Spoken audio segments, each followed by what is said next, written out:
आज आपण बघणार आहोत होमिओपॅथिक ॲग्रवेशन ॲप्युरिझम नंबर 155 ते 160.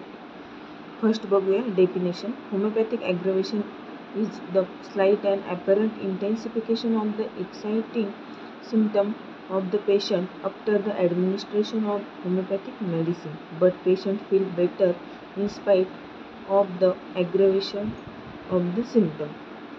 If after administration of homeopathic medicine some old symptom return, it also regard to homeopathic aggravation.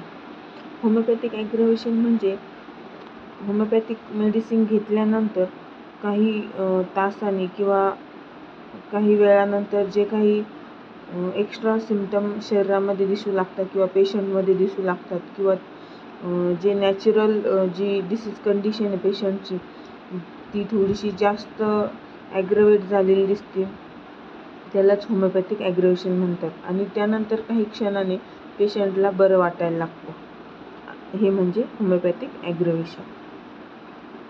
Explanation. Homeopathic aggravation occur due to primary action of the homeopathic medicine administration. Homeopathic aggravation म्हणजे homeopathic मेडिसिनची primary action आहे शरीरामध्ये, ज्याने की पेशंटला थोडेसे काही नवीन symptom मेडिसिनचे symptom येऊ शकतात किंवा ओल्ड सिम्पटम येऊ शकतात किंवा जे नॅचरल डिसीज कंडिशन आहे पेशंटची ती एक्स्ट्रा जास्त होऊ शकते, इन्क्रीज होऊ शकते थोड्या प्रमाणात, जास्त नाही. ते म्हणजे homeopathic aggravation. The similar and stronger medicinal disease thus produce extensive to weaker natural disease. Some suffer artificial medicinal disease, weaker natural disease and suffer strong similar disease. Homeopathic similar medicine घेतल्यानंतर पेशंटचे जे natural disease condition आहे ज्यासाठी आपण medicine देतोय ती weak होऊन नवीन मेडिसिनचे symptom पेशंटमध्ये दिसतात, ते पण थोड्या वेळासाठी. आणि त्याचबरोबर काही वेळेस स्ट्रॉंगरही सिम्पटम दिसू लागतात, जे नॅचरल पेशंटची जी काही डिसीज कंडिशन आहे ती जास्त स्ट्रॉंग दिसू लागते. कधी जास्त स्ट्रॉंग दिसू लागते तर कधी वीक होते, त्यावेळेस नवीन मेडिसिन सिम्पटम दिसू लागतात, हे म्हणजे होमिओपॅथिक ॲग्रवेशन. देन काही काळानंतर पेशंटला बरं वाटायला सुरुवात होते. बघूयात homeopathic aggravation in acute disease. Acute डिसीजमध्ये होमिओपॅथिक ॲग्रवेशन कसे आहे. In disease of acute character and of recent origin, homeopathic aggravation occur for the first hours or for a few hours after its injection. Homeopathic aggravation हे acute डिसीजमध्ये 1-2 hours दिसतं, 1-2 तास दिसतात किंवा 1-2 तासानंतर दिसू लागतात मेडिसिन घेतल्यानंतर. ॲक्यूट डिसीजमध्ये जास्त काळ ॲग्रवेशन नसते. Homeopathic aggravation in chronic disease. The long acting medicine are prescribed in disease of long standing. Homeopathic aggravation will be seen occasionally in the course of 6, 8 or 10 days, while general improvement become visible in the intervening hours. Chronic disease he deep म्हणजे जास्त chronic disease असल्यामुळे त्याला deep acting medicine prescribe केल्याने होमिओपॅथीचं ॲग्रवेशन हे 7-8 दिवस दिसू लागते. त्यामध्ये प्रोग्नोसिस बघूया. होमिओपॅथिक ॲग्रवेशनमुळे प्रोग्नोसिस कशा पद्धतीने होते व कसे होते हे आपण बघूया. The slight homeopathic aggravation during the treatment indicate a very good prognosis.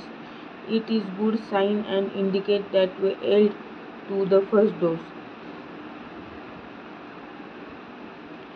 Homeopathic aggravation हे ट्रीटमेंटच्या वेळेस दिसू लागले म्हणजे पेशंटचे नवीन सिम्पटम दिसत आहे, मेडिसिन दिल्यानंतर काही सिम्पटम ॲड होत आहे किंवा पेशंटची जी काही कंडिशन आहे ती थोडी वर्स झालेली दिसते, तर ते गुड साईन आहे पेशंट क्युअर होण्याचं, डिसीज क्युअर होण्याचं. It is good sign and indicate that add to the first dose. हे फर्स्ट डोसमध्ये दिसू लागलं तर हे गुड साईन आहे, पेशंट क्युअर होण्याचे होप्स असतात. तेच हॅनिमन यांनी होमिओपॅथिक ॲग्रवेशन हे ॲप्युरिझम 280 मध्येही म्हणजे होमिओपॅथिक ॲग्रवेशनचे काही इंडिकेशन हे 280 ॲप्युरिझममध्ये दिलेलं आहे. त्यात approaching to cure, no medication at that time, free nature disease and began to suffer medicinal disease. Homeopathic aggravation चे इंडिकेशन म्हणजे तर होमिओपॅथिक ॲग्रवेशनची इंडिकेशन म्हणजे पेशंटची आता कंडिशन काय होऊ शकते, पेशंट क्युअर होऊ शकतो की नाही, त्यावेळेस काय करायला पाहिजे आणि त्यावेळेस ॲग्रवेशनमध्ये काय होते हे यामध्ये दिलेले आहे. अप्रोचिंग टू क्युअर म्हणजे क्युअरच्या मार्गाने जात आहे पेशंट. होमिओपॅथिक ॲग्रवेशन झालं म्हणजे पेशंट आता क्युअर होईल ह्या मेडिसिनने. आणि त्यावेळेस जेव्हा ॲग्रवेशन चालू असतं तेव्हा मेडिसिन द्यायची नाही कोणत्याही प्रकारची. देन होमिओपॅथिक ॲग्रवेशनमध्ये काय होतं, नॅचरल जो डिसीज म्हणजे पेशंटची जी ओरिजिनल कंडिशन ज्यासाठी आपण मेडिसिन देतो आहे ती सोडून नवीन सिम्पटम ॲड होतात. हे एक इंडिकेशन आहे होमिओपॅथिक ॲग्रवेशनचे. असे 3 indication: approaching to cure, no medication at that time, free nature disease and begin to suffer medicinal disease. म्हणजे होमिओपॅथिक ॲग्रवेशन म्हणजे नेमकी काय होतं आहे, आता पेशंट क्युअरच्या दृष्टीने जातो आहे त्यावेळेस काय करायला पाहिजे आणि डिसीज कसा सफर होत असतो पेशंटच्या शरीरात हे या इंडिकेशनमध्ये दिलेलं आहे. देन बघूया homeopathic aggravation and dose. The smaller dose of the homeopathic remedy so much the slight and short is the apparent increase of the disease, so homeopathic aggravation be reduced by using smallest dose. जर small dose दिला तर कमी प्रमाणात ॲग्रवेशन होईल. त्यामुळे homeopathic medicine देताना कधीही smallest डोसमध्येच द्यावी. Then next medicinal aggravation. Medicinal aggravation denote the appearance of few symptoms of medicine administration to the patient. Medicinal aggravation म्हणजे मेडिसिन दिल्यानंतर जे काही मेडिसिनचे सिम्पटम दिसू लागतात शरीरात पेशंटच्या ते म्हणजे मेडिसिनल ॲग्रवेशन. आणि डिसीज ॲग्रवेशन म्हणजे न्यू सिम्पटम दिसू लागतात मेडिसिन व्यतिरिक्त आणि जो पेशंटची डिसीज कंडिशन आहे त्याच्या व्यतिरिक्त दुसरे नवीन सिम्पटम जेव्हा पेशंटमध्ये दिसू लागतात त्याला डिसीज ॲग्रवेशन म्हणतात. अशा पद्धतीने आपण बघितलं आहे होमिओपॅथिक ॲग्रवेशन.